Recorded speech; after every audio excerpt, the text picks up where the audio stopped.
ਅਗਲੀ ਜਿਹੜੀ ਅਸੀਂ ਜੀ ਗੱਲ ਕਰਦੇ ਜਾਈਏ ਮੈਰੀਲੈਂਡ ਦੀ ਅਨਡਾਕੂਮੈਂਟਡ ਇੱਕ ਬੀਬੀ ਜੋ ਕਿ ਇੱਕ ਮਾਂ ਆ ਉਸ ਦਾ ਟੀਨੇਜ ਸਨ ਉਸ ਦੀ ਮੌਤ ਹੋ ਗਈ ਸੀ।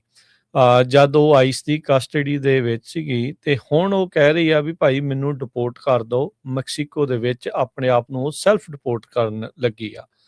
ਉਹਦੀ ਮੌਤ ਤੋਂ ਬਾਅਦ ਦੇ ਵਿੱਚ ਉਹਦਾ ਫਿਊਨਰਲ ਵੀ ਉਹ ਅਟੈਂਡ ਨਹੀਂ ਸੀ ਕਰ ਸਕੀ ਕਿਉਂਕਿ ਪਿਛਲੇ ਮਹੀਨੇ ਜਿਹੜਾ ਉਸਦਾ ਮੁੰਡਾ ਸੀਗਾ ਜਿਹੜਾ ਉਸਦਾ ਬੱਚਾ ਸੀਗਾ ਉਹ ਕੈਂਸਰ ਦੀ ਬਿਮਾਰੀ ਤੋਂ ਪੀੜਤ ਸੀ ਤੇ ਉਸਦੀ ਮੌਤ ਹੋ ਗਈ ਸੀ। ਇਸਨੇ ਮੰਗ ਕੀਤੀ ਸੀ ਵੀ ਮੈਨੂੰ ਉਸਦੇ ਫਿਊਨਰਲ ਦੇ ਉੱਤੇ ਐਟਲੀਸਟ ਜਾਣ ਦਿੱਤਾ ਜਾਵੇ ਪਰ ਅਧਿਕਾਰੀਆਂ ਨੇ ਇਨਸਾਨੀਅਤ ਨੂੰ ਛਿੱਕੇ ਟੰਗਦੇ ਹੋਏ ਕਿਹਾ ਵੀ ਨਹੀਂ ਤੈਨੂੰ ਜਿਹੜਾ ਆ ਉਹ ਨਹੀਂ ਅਸੀਂ ਜਾਣ ਦੇਵਾਂਗੇ। ਤੇ ਹੁਣ ਉਹ ਕਹਿ ਰਹੀ ਆ ਵੀ ਮੈਨੂੰ ਤੁਸੀਂ ਵਾਪਸ ਮੇਰੇ ਜਿਹੜਾ ਮੁਲਕ ਉਹਦਾ ਹੈਗਾ ਆ ਨੇਟਿਵ ਮੈਕਸੀਕੋ ਉੱਥੇ ਕਹਿੰਦੀ ਵੀ ਘੱਲ ਦਿਓ।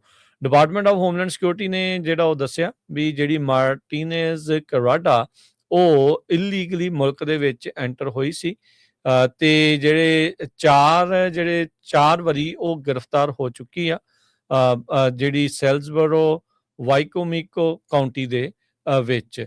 ਸੋ ਕਹਿੰਦੇ ਵੀ 3 ਦਿਨ ਰਹਿ ਗਏ ਸੀਗੇ ਨਵੇਂ ਸਾਲ ਨੂੰ ਜਦ ਆਈਸ ਨੇ ਪੁੱਲ ਓਵਰ ਕੀਤਾ ਸੀਗਾ ਮਾਰਟੀਨੇਜ਼ ਕਰਾਡਾ ਨੂੰ ਤੇ ਉਸ ਟਾਈਮ ਦੇ ਉੱਤੇ ਉਹ ਆਪਣੇ ਘਰ ਵਾਲੇ ਦੀ ਗੱਡੀ ਜਿਹੜੀ ਉਹ ਚਲਾ ਰਹੀ ਸੀ।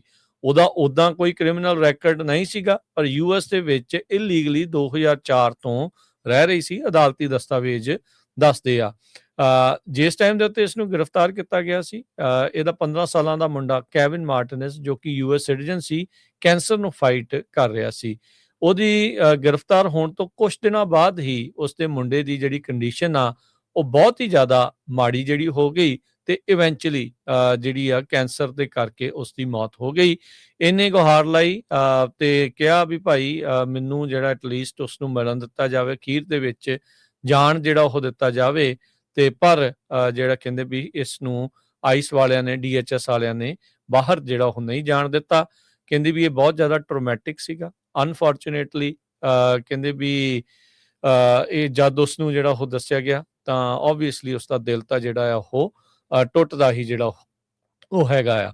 ਸੋ ਕਹਿੰਦੀ ਵੀ ਹੁਣ ਮੈਨੂੰ ਰਹਿਣ ਦਿਓ ਤੇ ਹੁਣ ਮੈਨੂੰ ਵਾਪਸ ਜਿਹੜਾ ਆ ਉੱਥੇ ਘੱਲ ਦਿੱਤਾ ਜਿਹੜਾ ਉਹ ਜਾਵੇ। ਸੋ ਕਹਿੰਦੇ ਵੀ ਇਸ ਨੂੰ ਫਿਊਨਰਲ ਤੱਕ ਲੈ ਕੇ ਜਾਣਾ ਕੋਈ ਸੌਖਾ ਕੰਮ ਤਾਂ ਚਾਹੇ ਨਹੀਂ ਸੀਗਾ ਪਰ ਕਹਿੰਦੇ ਵੀ ਮੈਨੂੰ ਕੁਝ ਵੀ ਜਿਹੜਾ ਕਹਿੰਦੇ ਵੀ ਚੰਗੇ ਤਰੀਕੇ ਦੇ ਨਾਲ ਦੱਸਿਆ ਨਹੀਂ ਗਿਆ।